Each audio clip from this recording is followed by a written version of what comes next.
Un saludo a cuantas personas se acercan a través de Radio Anglicana. Esto es Historia de la Reforma, siguiendo al personaje de Juan de Valdés. Hoy el capítulo 23 le damos el título de Mártires de la Reforma. Voy a hablaros de unos personajes que acabaron su vida de una manera muy cruenta. El primero de ellos es Diego de Encinas, que vivió entre 1520 y 1547 y fue hermano de Francisco de Encinas. Estos dos eran burgaleses, pero os dedicaré a Francisco de Encinas un capítulo porque es uno de los personajes más interesantes de la primera Reforma española. Como él, Diego, como su hermano Francisco, se formó de comerciante en Bruselas y se matriculó en 1538 en la Universidad Católica de Lovaina. De aquí pasó a la Universidad de París y alrededor de 1540 abrazó las ideas reformistas. En 1542 estuvo en Amberes dirigiendo la impresión de un libro, Breve y compendiosa institución de la religión cristiana. Era esta una traducción hecha por su hermano Francisco de Encinas del Catecismo de Juan de Calvino, que éste le había editado en el año 1538. A esta impresión, Diego de Encinas le añadió una traducción de la Libertad Cristiana de Martín Lutero. Martín Lutero vivió entre 1483 y 1546. Diego de Encinas publica un prólogo original en el que expresaba la idea protestante de la justificación por la fe, en un lenguaje que sería familiar a los alumbrados y a los humanistas católicos. Diego de Encinas planeó traer este libro en grandes cantidades de contrabando a la península. Serían grandes ediciones en un número elevado para inundar el país de sabiduría reformada. Pero los espías de la Inquisición se enteraron del intento y desbarataron el plan. Su familia desde Burgos le persuadió de que se refugiase en Roma, a lo que a la larga fue su perdición. Llegado a la capital, Diego de Encinas se incorporó al círculo romano de Juan de Valdés. En el año 1542 se restaura la Inquisición en Roma y el Santo Oficio intercepta una carta de Lutero, escrita a Lutero por Diego de Encinas.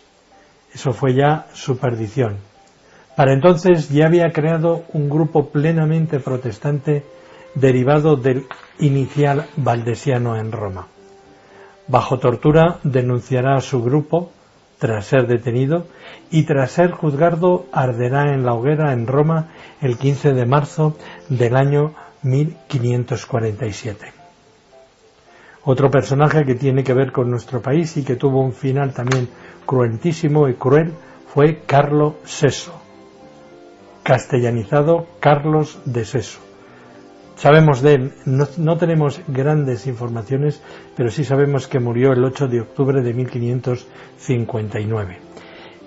Era miembro de la familia Seso de Sandrigo, nobles de esta comarca de Vicenza. Formó parte desde muy joven, trasladándose a los reinos de Castilla, del séquito del obispo de Calahorra, don Alonso de Castilla y Zúñiga, que vivió entre 1470 y 1541. Este obispo se dedicó a la represión de los comuneros de Castilla, teniendo muy cerca a Carlos VI, que casó con una sobrina del prelado. De aquí es de donde se ha hilado la historia para entender cómo había llegado este personaje y cómo acabará en Valladolid. En sus viajes familiares a Italia entró en contacto con los círculos de Juan de Valdés. Asimismo, desde 1545 estableció una duradera relación con Bartolomé de Carranza.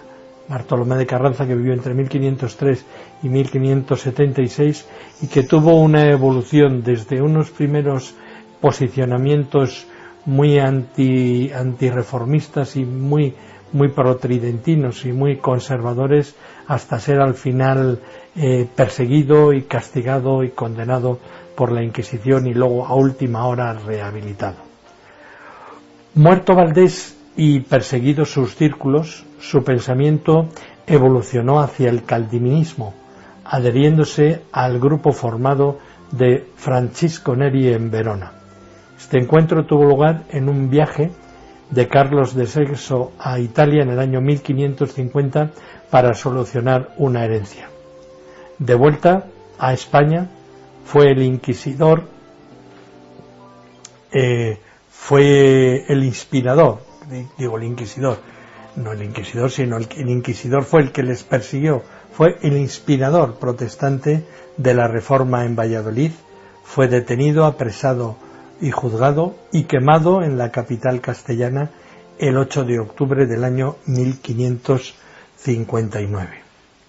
Otro de los personajes de los círculos de Valdés, italiano, fue Albise Priuli.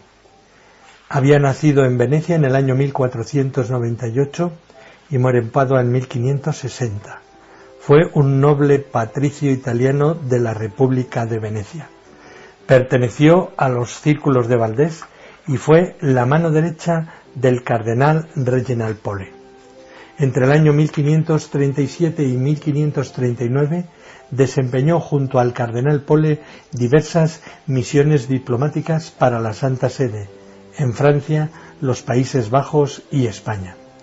A finales del año 1539, el cardenal Pole y Priuli regresaron a Roma.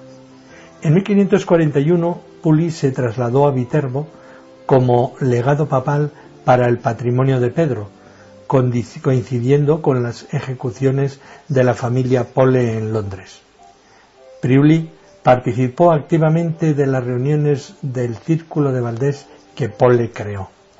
Estuvo junto al cardenal en el Concilio de Trento entre 1545 y 1546, antes que Reginald Pole se retirara por razones de salud. En realidad, Pole estaba perplejo por el decreto que condenaba la justificación de la fe, idea luterana y que los círculos de Valdés hacían suya. Entre el año 1549 y el año 1550, Priuli acompañó a Pole en el cónclave donde fue elegido Julio III, que vivió de 1487 a 1555. En este cónclave, la candidatura papal de Reginald fracasó por un voto debido a la feroz campaña de la oposición que realizó el cardenal Carafa, entonces jefe de la Inquisición. Su nombre aparece siempre ligado a todos los grandes procesos de la Inquisición italiana de finales del siglo XVI, en particular Moretti, Soranzo y Carnesecchi. En 1553 acompaña a Reginald Pole, nombrado legado apostólico para Inglaterra como secretario personal, desempeñando con él las labores diplomáticas y acompañándolo hasta su muerte en el año 1558. Participó Priuli en todas las negociaciones que tuvo Pole, primero en Bruselas con el emperador y luego en Londres con Felipe II y María I. El pago de tantos servicios hizo que Priuli fuese propuesto por Pole y Morona como obispo de Brescia. El apoyo de la Serenísima República de Venecia para el nombramiento, que contaba asimismo con el permiso del Papa, pero todo se truncó porque no llegó a consumarse la ordenación episcopal por la llegada de un nuevo obispo a Roma. En el año 1555 fue elegido Papa nada menos que el mayor enemigo de la Reforma, el cardenal Carafa, con el nombre de Pablo IV. Entre sus primeros actos está la detención del cardenal Morone y la eliminación de la delegación de Roma en Inglaterra. Pole y María Tudor, como vimos, fallecieron el mismo día, y el curso de la historia de la Iglesia de la Inglaterra sella ya hasta nuestros días la de una iglesia distinta, la Iglesia anglicana. Priuli no pudo volver a Italia hasta la muerte del Papa Pablo IV, el terrible Carafa, muerto en el año 1559. Volvió a Padua portando los escritos de Pole con la idea de publicarlos, labor inconclusa por el temor a la Inquisición a quien le apoyase. Albise murió en Padua en el año 1550. Ya veis cómo las gastaba la Inquisición y cómo eran aquellos terribles años romanos en los cuales todo acercamiento a la Reforma, todo acercamiento al pensamiento de Juan de Valdés era tenido por algo prácticamente insalvable. Esta fue la historia de la Reforma y esta es la historia de la Reforma que estamos intentando entender. La Reforma en la península ibérica fue prácticamente diezmada y eliminada en los círculos en las comunidades reformadas que hubo en Sevilla, que hubo en Valladolid y alguna que hubo en Toledo y en algunos otros puntos. Pero el pensamiento de Juan de Valdés, nuestro gran reformado, fue el que de alguna manera cuajó con una intensidad sublime e hizo que personajes de aquí y personajes de allí estuvieran de una manera en esa tensión por hacer posible una reforma de la Iglesia. Esto es en Radio Anglicana, esto es Historia de la Reforma. Hoy hemos recorrido el capítulo 23, Mártires de la Reforma. Yo soy Juan Carlos González y un día más encantado de llevaros este espacio de la historia y agradecer a nuestro director Noel la oportunidad que me da de poder comunicaros con vosotros.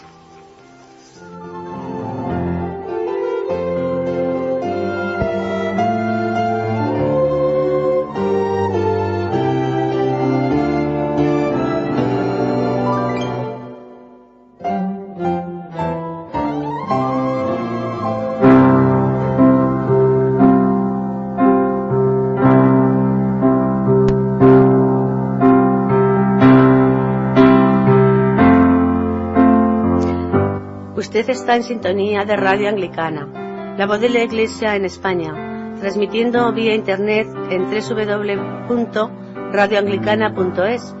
Radio Anglicana, la voz de la Iglesia.